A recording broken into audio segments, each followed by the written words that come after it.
तो फ्रेंड्स, आज मैं आपको एक्सप्लेन करने वाला हूँ लेटेस्ट के ड्रामा लव नेक्स्ट डोर का फर्स्ट एपिसोड।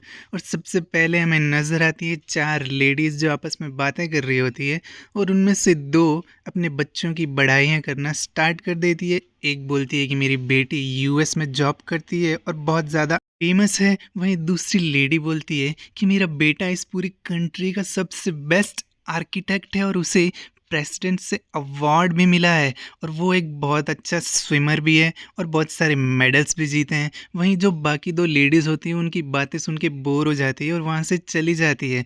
और अब हम मिलने वाले हैं स्टोरी के हीरो सेंग ह्यू से, जो कि एक आर्किटेक्ट है और उसे एक अवार्ड मिलने वाला है। लेकिन वो अवार्ड सेरेमनी अटेंड करने की जगह पहुंच जाता है एक फ्यूनरल होम में, और वहाँ वो मिलता है वहाँ की डायरेक्टर से और उनसे बोलता है कि मैं यहाँ पे एक रियल पार्क बनाना चाहता हूँ, ताकि जो भी लोग डिसीज्ड हुए हैं उनके घर वाले उनकी मेमोरीज को यहाँ पर सहेज कर रख सकते हैं। और तभी उसे कॉल आता है, उसे पता चलता है कि उसे अवार्ड लेने जाना था। वो फटाफट वहाँ पे भागता है और जैसे उसका नाम अनाउंस होता है वो वहाँ पे पहुँच के अवार्ड को रिसीव कर लेता है और सिर्फ थैंक यू बोल के वहाँ से निकल लेता है। हम वापस चलते हैं उन्हीं लेडीज़ के पास, जहाँ पे वो लेडी बोलती है कि मेरी डॉटर जो कि यूएस में रहती है वो वहाँ पे शादी करने वाली है और मैं तुम्हें वेडिंग इनविटेशन देने आई थी।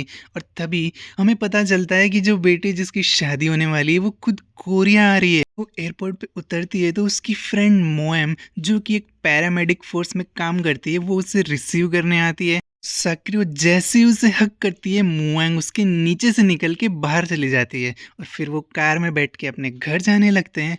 तभी सक्रू बोलती है कि मुझे भूख लगी है, चल कुछ खाने चलते हैं। और वो पहुंच जाते हैं एक रेस्टोरेंट में, जहां वो अपने चाइल्डहुड की फेवरेट डिश ट्राई करते हैं, जो कि बहुत स्पाइसी होती है।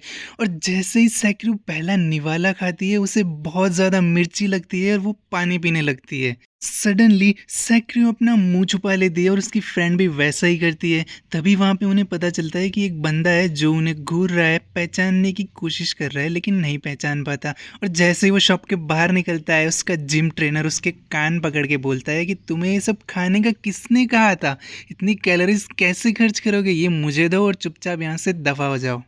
फिर वो जिम ट्रेनर उस डिश को खुद ट्राई करता है और उसे बहुत पसंद आती है।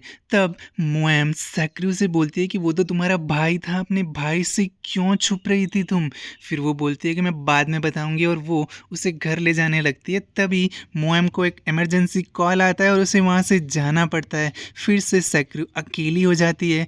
चलते चलते वो एक सोना के आगे पहुंच जाती है और बोलती है कि यहाँ पे तो बचपन में सेंगियो और मेरी मॉम हम दोनों को नहाने के लिए लाया करती थी, लेकिन अब ये जगह बिल्कुल बदल चुकी है। और तभी वहाँ पे उसे सेंगियो नजर आता है। ऐसे मत सोचना कि हीरो हीरोइन मिल रहे हैं तो वो उसका वेलकम करेगा। वो उसको बोलता है कि ये मेरी प्रॉपर्टी है, तुम इस पे क्या कर रहे हो, चलो नीचे उतरो यहाँ से। हाँ, वो दोनों बचपन में साथ रहते थे, पर वो दोस्त कम और दुश्मन ज्यादा थे। तभी सेक्रू को अपने मॉम डैड और सेंगो की मॉम नजर आती है और वो एक बॉक्स के नीचे जाके छुप जाती है और उसे बोलती है कि प्लीज़ किसी को बताना मत कि मैं यहाँ पे छुपी हुई हूँ। वो सारी लेडीज़ और उसके डैड वहाँ पे आते हैं और वो सेंगयू से मिलकर बहुत खुश होते हैं। तभी वहाँ पे एक सूटकेस उन्हें नजर आता है और वो पूछते हैं कि ये सूटकेस किसका है, इसे यहाँ पे छोड़ के तो नहीं चला गया, चलो पुलिस में कंप्लेन करते हैं। तभी सेंगयू बोलता है कि अरे नहीं नहीं, ये तो मेरा ही है, मैं इसे अंदर ले ही जा रहा था। वो लोग बोलते हैं कि ये बड़ा सा बॉक्स यहाँ पे क्यों रख रखा है, चलो इसे मिलके हटा देते हैं। तो सेंग्यू डर के बोलता है अरे नहीं नहीं, मैं इसे बाद में हटा दूंगा, आप लोग तकलीफ मत कीजिए। अंदर बैठी हुई सेक्रियो की दिल की धड़कन बहुत तेज हो जाती है और सेंग्यू उसे बोलता है कि चलो बाहर निकल अब और बता मुझे तू अपने मॉम डैड से क्यों छुप रही है। फिर वो उसके ऑफिस में घुस जाती है और एक एक सामान को चेक करने लगती है। उसे बहुत गुस्सा आ रहा होता है और वो बोलता है कि तू यहाँ पे क्यों आई है, चल यहाँ से रवाना हो जा। वो वहीं पे बैठ जाती है और उसकी चीज़ों को देखने लगती है। सडनली उसका एक पैर वायर में अटक जाता है और वो गिरने लगती है और सेंग्यू उसे आके बचा लेता है, लेकिन उसकी बैक में इंजरी हो जाती है। और तब वो उसकी बैक चेक करती है तो वहाँ पे निशान बन जाता है और उसे याद आता है कि ये निशान चाइल्डहुड में उसी की वजह से हुआ था।